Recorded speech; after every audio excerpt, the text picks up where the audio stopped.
elle est restée à ses côtés contre vent et marée. Depuis sa rencontre avec celui qu'on appelait à l'époque le prince Charles, Camilla Parker Bowles n'a jamais renoncé à partager sa vie. Un pari réussi, puisqu'elle est devenue depuis quelques mois la reine Camilla. Mais tout n'a pas été de tout repos, notamment lorsqu'une autre femme a tapé dans l'œil du fils d'Élisabeth II.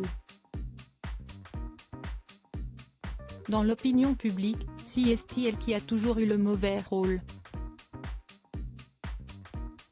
Mais il se pourrait bien que Camilla Parker Bowles, désormais reine Camilla, ait également été une femme trompée.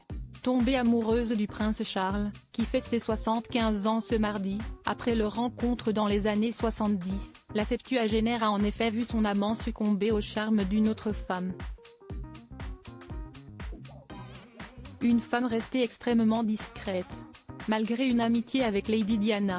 En effet, contrairement à Camilla Parker Bowles, que Diana n'a jamais vraiment aimé en raison de sa relation adultère, discrète mais assumée, avec Charles, Lady Dale Tryon, une Australienne née en 1948, s'entendait très bien avec la femme du futur roi et était même apparue avec elle en 1986.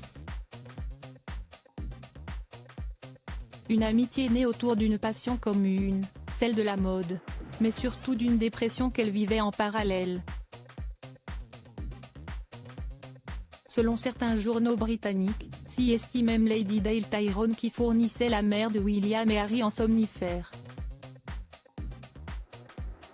Une amitié qui s'est terminée en drame, puisque quelques mois avant la mort accidentelle de Lady Diana le 31 août 1997, Lady Dale Tyrone saute par la fenêtre et se brise la colonne vertébrale.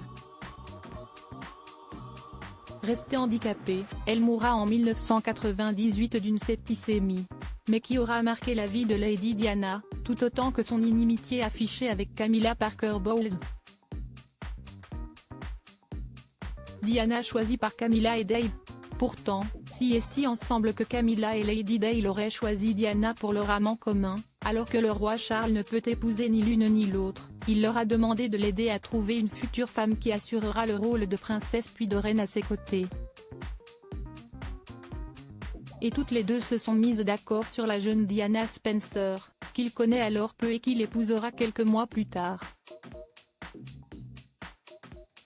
Malgré leur mariage puis la naissance de William, en 1982, et de Harry, en 1984, le couple n'a pourtant jamais réussi à s'entendre et a fini par se séparer en 1992, avant de divorcer officiellement en 1996. Une triste fin, mais qui a abouti au mariage de Charles avec son grand amour, la seule restée à ses côtés, Camilla Parker Bowles. Et depuis 2005, leur amour vécu au grand jour fait plaisir à voir.